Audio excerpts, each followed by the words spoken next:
बड' लेटेस्ट आपडेटआव बयखौबो बरायबाय। दिनैनि रादाबखौ फरायदों आं प्रमद खाख्लारि। गिबि निउज आपडेटआव दङ इजराइलनि गोदान गाहाय मन्थ्रि। इजराइलाव दुंहाव थासारि सोलिबाय थानाय गेजेरावनो नाफ्ताली बेनेटआ इजराइलनि गोदान गाहाय मन्थ्रि महरै थांनाय 13 जुन रबिबार खालि सायख'जाबाय। मख'नो गोनांदि नाफ्ताली बेनेटआ इजराइलनि राजखान्थियाव गोदान जारिमिन सोरजिनो हादों।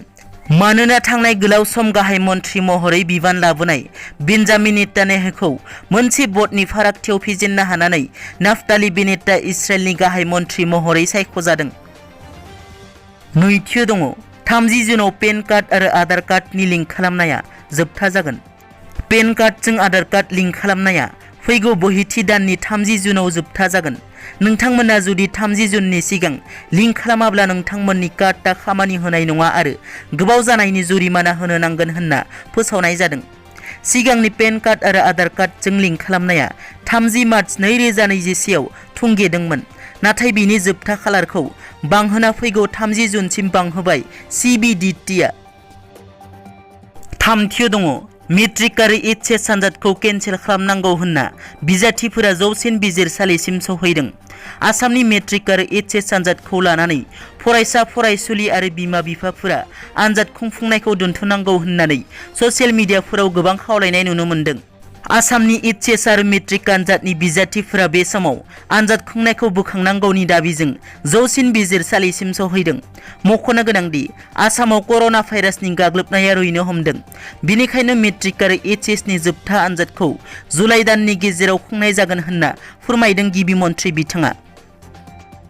ब्रैथियाव दङ क'क्राझार अभयाकुटियाव जानाय जाथायनि दायाव दासिम 7 सुबुंफोरखौ खाबाय। रबिता राभा आरो समायना राभानि जिउ फोजोबस्रांनाय जाथायनि दायाव पुलिसआ दिनैसिम गोख्रों संदानगासिनो दं। थांनाय शुक्रबार खालि क'क्राझार पुलिस थानानि सिङाव थानाय अभयाकुटि गामियाव सोमजिनाय मुगैथाव आरो दुखुनांथाव जाथायजों लोब्बा थानायनि दायाव क'क्राझार पुलिसआ आरोबाव 2 सुबुंखौ मैया हमबावबाय। बिनि सिगां थांनाय सनिबार खालि बे जाथायजों लोब्बा गोनां 7 दायनिगिरिफोरखौ क'क्राझार पुलिसआ हमदोंमोन आरो मैया अभयाकुटि बान्दरपारा ओनसोलनिफ्राय 2 सुबुंफोरखौ हमनो हाबावो होनना पुलिसआ फोरमायदों। हमजानाय 2 सुबुंखौ 19 बोसोर बैसोनि नासिबुल शेख आरो 22 बोसोर बैसोनि फजरुल शेख होनना सिनायथि होदों। बाथियाव दङ मैया दुलाराय बर' फरायसा आफादनि आफादगिरि मानगोनां दिपेन बर'आ बिटिआर गोरोबथानि दफा बादियै दफाखौ मावफुंना बारग' NDP नि सोद्रोमाफोरनो अनसुंथाइ होनानै सफा लम्फान बिथांखिनि गेजेरजों गावनि आथिङाव गसंथानो हानाय बादियै बिटिआरनि गाहाय खुंगिरि प्रमद बर'नि दैदेननायाव बर'नि हातनि NEC BDC आव जानानै थांनाय सावराय मेलाव बाहागो लायो। बे सावरायनायाव फारियै बिटिआरनि सरकारजों लोगोसे IGPSB state institute of panchayat and rural development, Assam skill development mission आरो एबसुनि गेजेराव जानानै थाङो। दथियाव दङ आसामाव COVID-19 नि नेमखान्थिखौ 21 जुन खालारसिम फोलावदों। आसाम सरकारा फालिनो बिथोन होनाय कर'ना भाइरासनि नेमखान्थिया 15 जुन अदेबानि दिनैनिफ्राय जोबनानै थांगोन। बे समावनो गुवाहाटी गोजौ बिजिरसालिया मैया समबाराव गोदान नेमखान्थि फोसावना होदों। रायजोआव कर'ना भाइरासनि थासारिखौ नोजोर बोनानै गुवाहाटी गोजौ बिजिरसालिया कर'ना भाइरासनि नेमखान्थिखौ 21 जुन खालारसिम फोलावना होदों।